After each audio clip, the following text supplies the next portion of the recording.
अपन definition देखेंगे।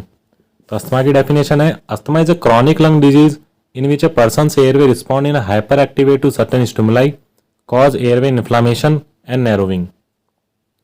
अब देखो अस्थमा की डेफिनेशन को समझते हैं। Asthma is a chronic lung disease, chronic lung disease मतलब लंबे टाइम तक चलने वाला lung disease, in which a person airway में जो मतलब पर्सन का एयरवे होगा वो किसी भी स्टिमुलाई के अगेंस्ट हाइपर एक्टिव वे में रिस्पॉन्ड करेगा। मतलब जैसे कोई एलर्जन हो गया या डस्ट हो गया, उसके अगेंस्ट में जो पर्सन का एयरवे होगा वो हाइपर एक्टिव वे में रिस्पॉन्ड करेगा, जिससे क्या होगा, एयरवे में इन्फ्लामेशन होगा और एयरवे में नैरोविंग हो जाएगी। अब अगर इसको अपन इजी वे में समझें तो ऐसे बोल सकते हैं, it is a 3 step problem. 3 step problem में क्या क्या आएगा, एयरवे में इन्फ्लामेशन होगा, एयरवे हाइपर रिस्पॉन्सिवनेस हो जाएगा किसी भी स्टिमुलाई के अगेंस्ट, और थर्ड होगा ब्रोंकियोस्पाज्म। ब्रोंकियोस्पाज्म मतलब अपन ऐसे बोल सकते हैं ब्रोंकस कॉन्स्ट्रिक्शन, मतलब ब्रोंकस का कॉन्स्ट्रिक्शन हो जाएगा। ये चीज़ आप डायग्राम में देखोगे ना तो आपको और अच्छे से समझ में आएगी, तो इसके लिए डायग्राम दिखा देता हूँ। तो अब डायग्राम में देखना, देखो ये है अपने ब्रोंकस का डायग्राम। जिन लोगों को ब्रोंकस नहीं पता रुको उनको दिखा देता हूँ। देखो ये लंग्स अपने रेस्पिरेटरी सिस्टम का डायग्राम है। इसके अंदर ये सबसे पहले है विंड पाइप, और विंड पाइप जब नीचे आता है और लंग्स में एंटर करता है तो ये ब्रांचेस निकलती है। इन ब्रांचेस को ही अपन ब्रोंकस बोलते हैं। तो ये जो साइड में अभी डायग्राम दिखाया था वो इस ब्रोंकस का ही है। अब उस डायग्राम पे चलते हैं अपन। तो अब इस डायग्राम में देखना है, इस डायग्राम में जो फर्स्ट है वो है नॉर्मल एयरवे, मतलब नॉर्मली एयरवे कैसा होता है। सेकंड है अस्थमैटिक एयरवे, मतलब जो अस्थमा पेशेंट होता है उसका एयरवे कैसा हो जाता है।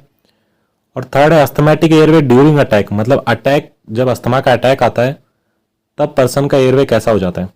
अब देखना इनमें चेंजेस देखना। नॉर्मल एयर में ल्यूमिन का साइज नॉर्मल है, उसके अंदर प्रॉपर एयरवे पास हो रही है। मगर जो अस्थमैटिक एयरवे होता है वो उसका ल्यूमिन का साइज कम हो जाता है, वो नैरो हो जाता है। नैरो मतलब साइज कम हो जाना, और जो वॉल होगी वो थिक हो जाएगी। ये जो वॉल थी ये थिक हो जाएगी। वहीं पर ही जब अस्थमा अटैक आता है तो ये ल्यूमिन का साइज और कम हो जाता है, मतलब देखो इतना कम हो गया। इससे क्या पेशेंट को डिफिकल्टी होती है बहुत ब्रीथिंग करने में, मतलब सांस लेने में बहुत ज़्यादा दिक्कत होगी। जो इन्फ्लामेशन होगा वो भी बढ़ जाएगा, जो स्मूथ मसल होगी वो भी टाइट हो जाएगी। अब अपन अस्थमा के कॉजेज पढ़ेंगे। तो देखो कॉजेज क्या क्या हो सकते हैं, मतलब किस किस वजह से अस्थमा हो सकता है। तो सबसे पहला है air pollution. Air pollution asthma को ट्रिगर करेगा। सेकंड हो गया डस्ट, मतलब जो डस्ट पार्टिकल्स होंगे, जहाँ पे ज़्यादा डस्ट है वो भी एक अस्थमा का कॉज हो सकता है। थर्ड हो गया एलर्जन, मतलब कोई भी अगर एलर्जन हुआ जो एलर्जी कर रहा है अपने एयरवे के अंदर, वो भी एक कॉज हो सकता है। फोर्थ हो गया एनवायरमेंटल चेंजेस। एनवायरमेंटल चेंजेस कैसे, जैसे कि एनवायरमेंट में ह्यूमिडिटी बढ़ गई तो एयरवे को इरिटेट कर सकता है। उसके बाद आ गया वेदर और टेम्परेचर। वेदर टेम्परेचर को अपन ऐसे समझ सकते हैं, जैसे कि विंटर्स है, विंटर्स में कोल्ड एयर अपन इनहेल कर रहे हैं तो वो भी एयरवे को डिस्टर्ब कर सकता है, और ये भी एक कॉज हो सकता है अस्थमा का। इसके बाद है केमिकल इरिटेंट्स। केमिकल इरिटेंट्स में गैसेस आ जाएगी। और इसके बाद है certain medication like NSAID. NSAID होती है non steroidal anti inflammatory drug, मतलब समझ लेना कि कुछ मेडिकेशन की वजह से भी कॉज हो सकता है अस्थमा। एक होता है जेनेटिक, मतलब अपने पेरेंट्स से या फिर अपने फैमिली में किसी को अस्थमा है तो वो नेक्स्ट जो जनरेशन है उसमें ट्रांसफ़र हो सकता है। इसके बाद लास्ट है ऑक्यूपेशनल स्टिमुलाई। ऑक्यूपेशनल स्टिमुलाई कैसे, जैसे कि कोई फैक्ट्री में काम कर रहा है जहाँ पर बहुत डस्ट है या एयर पॉल्यूशन है तो वो भी एक कॉज हो सकता है अस्थमा का। अब अपन अगला देखेंगे टाइप्स ऑफ अस्थमा।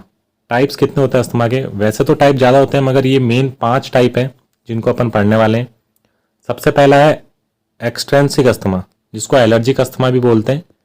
ये क्या होता है, मतलब नाम से देखो समझना, एक्सट्रेंसिक मतलब कुछ एक्सटर्नल फैक्टर्स होंगे जैसे कि डस्ट हो गया, पॉलन ग्रेन्स हो गए, इनकी वजह से अस्थमा कॉज होता है।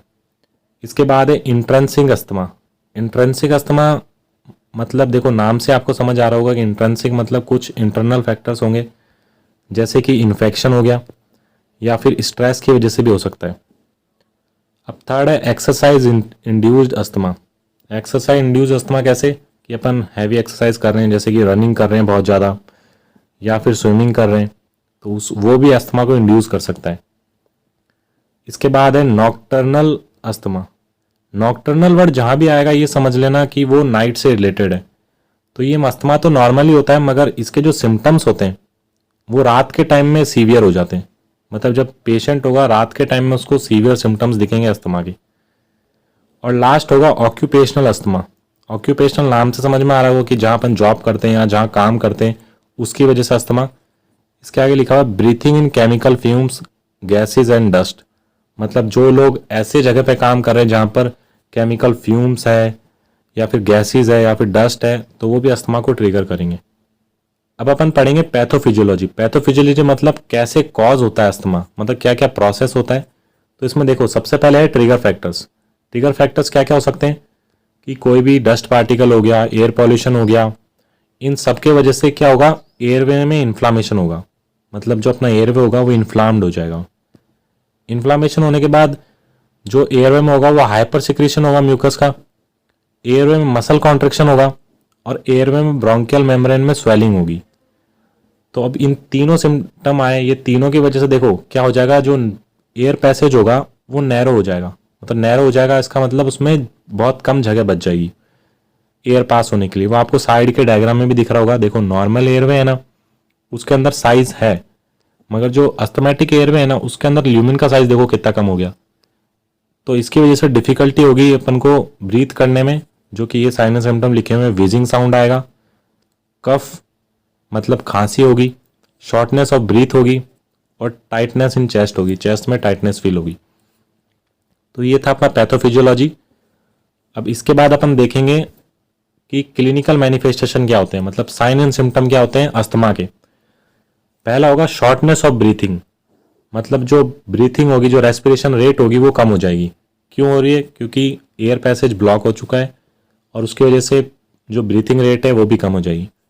सेकंड होगा विजिंग साउंड। इसको अच्छे से याद कर लेना, जो अस्थमा होगा इसमें विजिंग साउंड आएगा। जो अस्थमेटिक पेशेंट होंगे उनमें आपको विजिंग साउंड सुनाई देगा। अगर आपको विजिंग साउंड सुनना है तो देखो मैं सुना देता हूँ, ध्यान से सुनना कि कैसा होता है।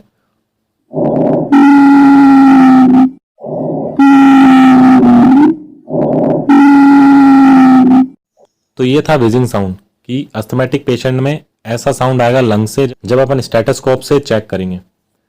थर्ड होगा difficulty in breathing. Difficulty in breathing मतलब प्रॉब्लम होगी ब्रीथ करने में, सांस लेने में। ये अस्थमेटिक पेशेंट में होता है, आपने कॉमनली देखा होगा। फोर्थ होगा कफिंग। कफिंग मतलब खांसी आना। जो अस्थमेटिक पेशेंट होगा वो बहुत खांसेगा। फिफ्थ होगा चेस्ट टाइटनेस। चेस्ट में उसको टाइटनेस फील होगा, मतलब जब उसको ब्रीथिंग प्रॉपर नहीं हो रही तो उसकी वजह से उसको चेस्ट में टाइटनेस फील होगा। और लास्ट होगा म्यूकस प्रोडक्शन।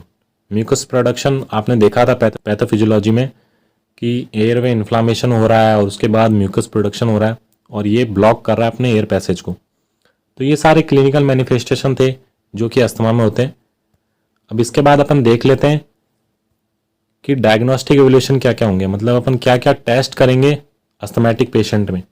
सबसे पहला होगा फिजिकल एग्जामिनेशन, मतलब पेशेंट को देखकर उसका फिजिकल एग्जामिनेशन करेंगे। सेकंड हो गया फैमिली हिस्ट्री, मतलब उसकी फैमिली हिस्ट्री लेंगे कि पहले किसी को अस्थमा तो नहीं था या फैमिली में से किसी को अस्थमा तो नहीं है, क्योंकि वो जेनेटिक भी ट्रांसफर होता है। थर्ड होगा स्पायरोमेट्री। स्पायरोमेट्री में क्या होगा, देखो एक डिवाइस होता है, साइड में मैंने डायग्राम दे रखा है, इस डायग्राम में देखना, ये एक डिवाइस होता है जिससे अपन चेक करते हैं कि how much air you exhale, मतलब कितनी एयर अपन बाहर निकाल रहे हैं, और how forcefully you can breathe out, मतलब कितने फोर्स के साथ अपन ब्रीथ आउट कर रहे हैं। इससे अपन को पता लगता है कि कितना ब्लॉकेज है, कितना नैरो हो रही है अपने ब्रोंकियल, और कितनी ज़्यादा सीवियरिटी है अस्थमा की। इसके बाद आएगा एक पल्स ऑक्सीमेट्री भी करते हैं। पल्स ऑक्सीमेट्री में क्या होता है, देखो एक डिवाइस होता है, देखो इस साइड में डायग्राम में एक डिवाइस होता है जो कि अपन को बताता है कि ऑक्सीजन कितना अपनी ब्लड स्ट्रीम में। तो ये पल्स ऑक्सीमेट्री भी एक डायग्नोस्टिक एवोल्यूशन, मतलब एक टेस्ट है जो कि अस्थमा में करते हैं। उसके बाद होगा चेस्ट एक्सरे, अपन चेस्ट का एक्सरे भी करेंगे। और लास्ट होगा auscultation of breath sound. Auscultation कैसे करेंगे, अपन स्टेथोस्कोप लेके जो ब्रीथ साउंड होंगे वो सुनेंगे, तो उसमें विजिंग साउंड आएगा। विजिंग साउंड आपको बताया था कि कैसा होता है, तो ये विजिंग साउंड आएगा।